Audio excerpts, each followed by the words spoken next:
Bonjour à tous et bienvenue sur ce nouveau format de vidéo. Alors, j'ai beaucoup hésité à faire ou pas des Let's Build, notamment parce que je mets énormément de temps pour fabriquer les parcs. Donc c'est pas forcément évident de montrer tout ça. Mais vous me demandez depuis longtemps de montrer la construction des parcs, donc voilà, je me lance. Et pour ce premier essai, on va donc suivre la construction du parc national de la forêt impénétrable de Bwindi. Si vous ne l'avez pas déjà vu, je vous invite donc à aller regarder la cinématique de nuit. Je vous mets le lien dans la description de la vidéo. La construction a nécessité 25 heures de travail que j'ai condensé dans une dizaine d'épisodes et que je publierai chaque mardi.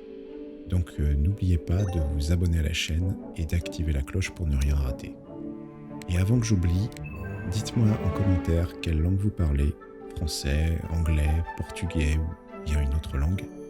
J'essaye de mieux connaître mon public et YouTube ne me donne pas beaucoup d'informations sur ça.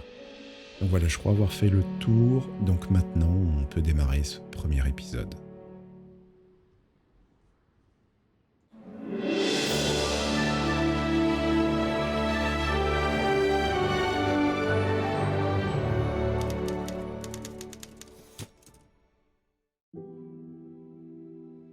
Voilà, donc on commence avec le terraforming.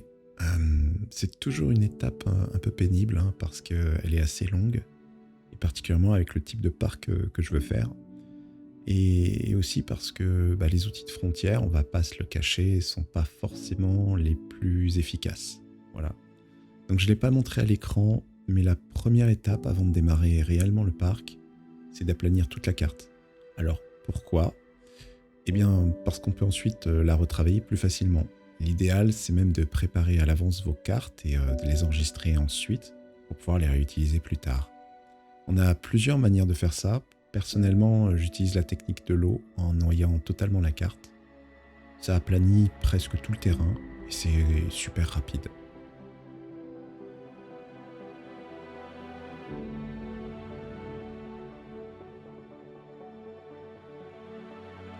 Donc voilà, ça faisait longtemps que j'avais envie de créer un parc dans un environnement montagneux. C'est un exercice qui demande quand même beaucoup de travail, notamment à cause du terraforming, mais qui ensuite est vraiment sympa à faire.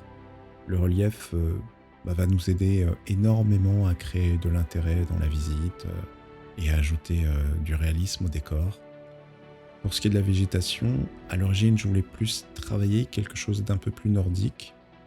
Et puis, je suis tombé sur la vidéo de Liane sur sa chaîne Evolution Square. Elle y montre un parc en montagne et ça m'a fait un petit peu changer d'avis. Finalement, je trouve ça assez intéressant de faire quelque chose dans le même contexte ou le même environnement qu'elle. Voilà. D'ailleurs, je vous mets le lien de sa vidéo en commentaire si vous voulez aller voir par vous-même et comparer nos deux parcs. Donc, la neige et les sapins, ce sera pour une autre fois. Ici, l'idée de départ est plutôt d'associer la jungle à la montagne. Et pour ça, j'ai trouvé l'endroit parfait. C'est le parc national de la forêt impénétrable de Bwindi. Ça se situe en Afrique de l'Est, et plus exactement au sud-ouest de l'Ouganda. Et le parc a été déclaré comme patrimoine mondial de l'UNESCO. Il est surtout connu en fait pour les gorilles qui vivent dans les montagnes. Mais en 1988, date d'ouverture du parc, ce sont plutôt des dinosaures qu'on va y trouver. Alors, je sais, vous allez me dire que les événements de Jurassic Park se sont déroulés en 93 et je vous répondrai oui, dans les films. Comme vous le savez, ou si vous ne le saviez pas, je vous le dis, je m'amuse à recréer un univers parallèle dans lequel les parcs existent réellement et que pour aider à leur succès commercial, Jurassic Resort, qui est une sorte d'alter ego à InGen, a proposé à Crichton d'écrire un roman qui sera ensuite filmé par Spielberg. J'aime beaucoup cette mise en abîme entre un univers qui est directement issu du roman, alors que ce roman fait aussi partie de cet univers en tant que roman. Bref, c'est un peu tordu comme façon de penser, mais ça me plaît beaucoup. Donc en 88, Bwindi fait partie des premiers parcs du groupe à ouvrir. La région est plutôt montagneuse et s'accommode parfaitement avec l'environnement de la carte Nublar 93. Donc ici, je n'utiliserai pas de mode. En tout cas, pas de mode pour le paysage. parce qu'on a simplement besoin de la jungle. Et si on fait abstraction de la mer, on pourrait même se croire en plein milieu des montagnes africaines. Donc mon idée à la base est d'essayer de créer une chaîne montagneuse, ou plutôt une longue crête, qui va séparer la carte en plusieurs zones et donner cette impression d'être parfaitement intégrée au reste du décor.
Ici, sur cette partie, c'était justement là où je voulais poser le premier projet prototype de parcours.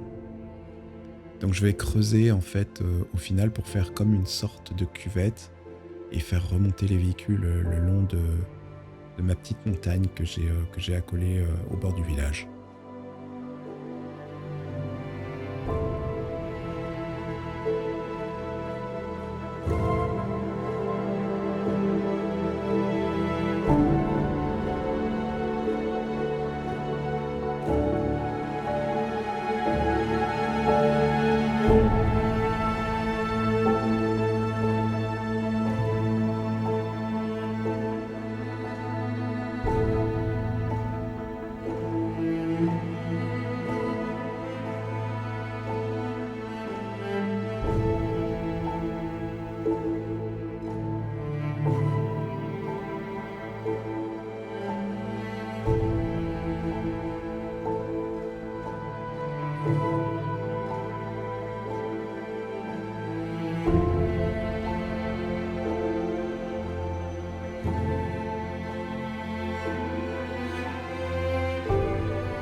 Donc voilà, sur les images là, on peut voir qu'en fait je suis en train de préparer justement mes différents niveaux et les zones qui vont accueillir, les espaces en fait qui vont accueillir les enclos.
Alors en démarrant un nouveau projet, comment je fais? Hem, j'ai toujours, une idée plus ou moins précise de ce que je veux faire. Souvent, j'ai même besoin de dessiner sur papier, les plans du parc. Alors, ça reste souvent des esquisses, hein, ou plutôt des intentions. La plupart du temps d'ailleurs, mes plans vont évoluer pendant la construction et à la fin, je vais avoir modifié pas mal de choses, par rapport à ce que j'avais prévu initialement. Mais de savoir à peu près, hein, ce que je veux faire avant de le faire m'aide quand même beaucoup au départ. Ici, par exemple, j'avais prévu d'avoir une grande place circulaire au bord de la falaise et 3 parcours de visite, dont 2 qui feraient le tour de la crête. Et puis, finalement, je vais déplacer la volière vers le centre de la carte et ne garder que 2 parcours, hein, un tout petit et l'autre très grand. Alors j'aime bien cette idée d'avoir un très long parcours qui nous emmènerait, vraiment très loin dans la montagne, comme si on était, bah, presque coupé du monde. Et quant au premier parcours, il s'agirait plus d'un premier prototype, hein, qu'on aurait conservé en l'état. Alors à un moment, j'ai hésité quand même à le supprimer, pour ne faire justement qu'un seul très grand parcours, à l'image un peu du parc d'Hammond. Et puis je me suis ravisé,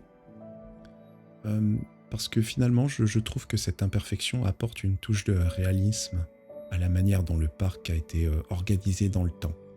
On a donc 2 parcours de visite avec 111 animaux et 31 espèces, hein, ce qui fait quand même beaucoup.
Alors contrairement au projet de Liane, j'ai prévu très peu de zones pédestres.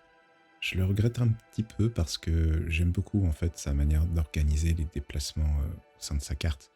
Et probablement que je referai un autre projet de parc montagneux, mais cette fois dans une région beaucoup plus froide, hein, où justement j'essaierai de mélanger les deux modes de déplacement.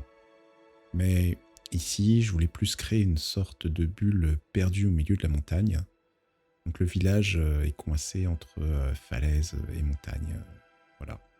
J'ai prévu aussi de placer un centre de recherche dans une première vallée, un petit peu à part, et un peu plus loin, un peu comme un dernier avant-poste au milieu de la jungle, j'aurai un petit camp de base pour les rangers.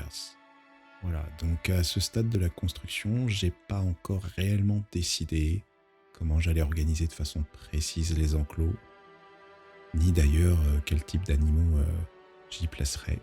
Je veille surtout en fait à préparer correctement les passages pour les véhicules d'une zone à une autre et surtout à préparer des zones planes pour pouvoir y poser de l'eau. Parce que le plus grand problème avec un relief aussi élevé, c'est qu'il faut une base très large et donc ça pose nécessairement le problème de l'eau. C'est donc vraiment important en fait d'anticiper ça lorsqu'on travaille le terraforming. Et dans la construction du parc, c'est clairement pas l'étape la plus intéressante, hein, mais malgré tout, c'est sans doute la plus importante. C'est elle qui va déterminer en réalité de l'attrait de votre parc ou pas. C'est donc vraiment quelque chose à ne pas négliger. Voilà, donc maintenant je vais vous laisser regarder le speed build et je vous retrouve après.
Alors voilà, pour un premier épisode, le terraforming, c'est pas forcément ce qui est le plus captivant, on est d'accord.